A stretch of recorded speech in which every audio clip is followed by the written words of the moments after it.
Houthi rebels claim it was a successful missile test. Saudi Arabia's international airport was targeted in a missile strike in early November. The Saudi Press Agency, quoting Colonel Turki alMaliki, the official spokesman of the Saudiled coalition fighting the war in Yemen, said the missile was headed towards the Saudi city of Khamis Mushait on its southwestern border. It was destroyed without causing any casualties, the spokesman was quoted as saying, but there were no details on how the missile was intercepted. Houthi rebels in Yemen claimed success in the missile launch, saying it was a test firing, according to the pro-Houthi news agency Saba in Yemen. The war in Yemen. Saudi Arabia has been leading a coalition of Gulf states against Houthi rebels who ousted the pro-Saudi, internationally recognized government in Yemen in 2015.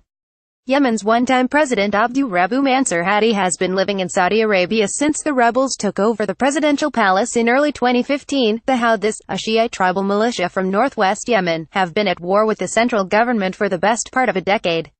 Saudi Arabia and its allies claim that Iran backs and funds the rebels, something the rebels themselves deny. In March 2015, warplanes from Saudi Arabia, the UAE, Kuwait, Bahrain, Qatar and other allies began air strikes on rebel positions in Yemen. Since then, countless airstrikes have struck rebel and civilian targets, causing thousands of casualties and decimating infrastructure in the Arab world's poorest country. The UN Human Rights Office has documented over 13,800 civilian casualties, including over 5,000 people killed since fighting began. The numbers are believed to be a fraction of the overall death toll. Yemen is now facing a near famine and one of the worst outbreaks of cholera in decades.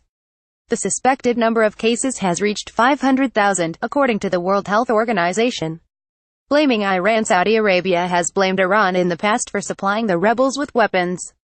After the November 4 missile strike, the kingdom's foreign minister accused Hezbollah, the Lebanese Shiite militant and political group that is aligned with Iran, of smuggling missile parts into Yemen.